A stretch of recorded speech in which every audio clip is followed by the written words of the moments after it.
Hi, I'm Rita Heikenfeld, and welcome to Love Starts in the Kitchen.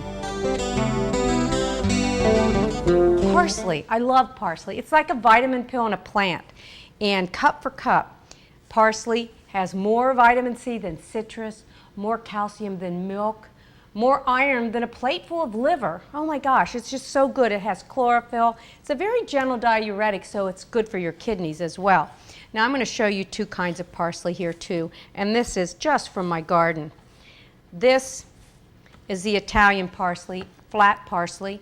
Now in cooking school when we teach classes, this is what we use to cook with. Really a refined flavor. Now this is curly parsley. This is what I grew up with, and I have to say this is my most favorite parsley. It's more pungent in flavor, but it makes a great garnish because it holds up. And if you're growing parsley, let me give you a little tip. In the herb garden or in a container, you can harvest it and you'll get a second flush of growth by just snipping it right at the base, like that, right at the base. And that way, it's not so unsightly. You'll get a second flush of growth, as I said. Parsley is a biennial, meaning it will shoot up green leaves the first year. The second year, it flowers, goes to seed, and dies. And by the way, if you do grow parsley from seed, soak those seeds overnight in some water. They have a real hard outer covering, and that will help them sprout better. Otherwise, it may take longer.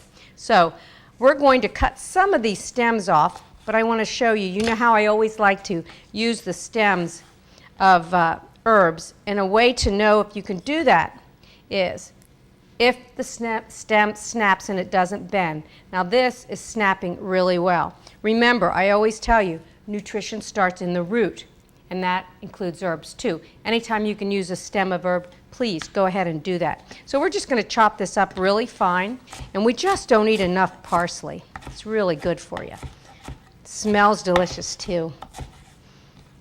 One of my favorite salads to tote or to serve my family, especially in the summer, is tabbouleh.